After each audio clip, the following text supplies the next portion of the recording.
ભાવનગર શહેરમાં આજે 3 જગ્યાએ જીએસટીના દરોડા પડ્યા છે અને આ દરોડાના પગલે વેપારી આલમમાં, ઉદ્યોગ જગત આલમમાં ભારે ચકચાર મચી છે.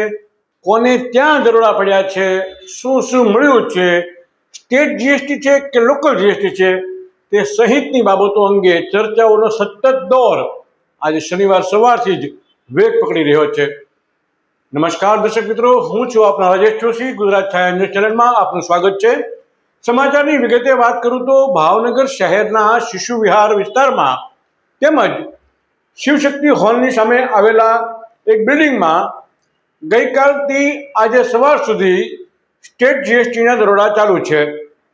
સૂત્રોનું કહેવું છે કે આ બે જગ્યા ઉપરાંત શહેરના વડવા નેરા વિસ્તારમાં પણ 2 જગ્યાએ દરોડાની કાર્યવાહી ચાલુ છે.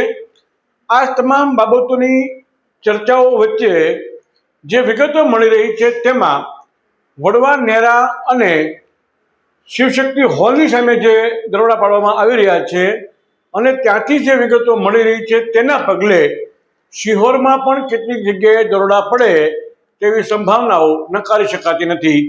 સ્ટેટ જીએસટીના દરોડા ભાવનગરમાં કોઈ નવી વાત નથી. વારંવાર ભાવનગરમાં સ્ટેટ જીએસટીના દરોડા પડી રહ્યા છે અને અનેક વ્યવહારો પકડાઈ રહ્યા છે. આ વ્યવહારોમાં આંગડિયાઓની ભૂમિકા પણ ઘણી બાબતોમાં ચર્ચાસ્પદ બની છે. સમગ્ર મામલે જીએસટીના અધિકારીઓ તપાસનો દોર આગળ વધારી રહ્યા છે.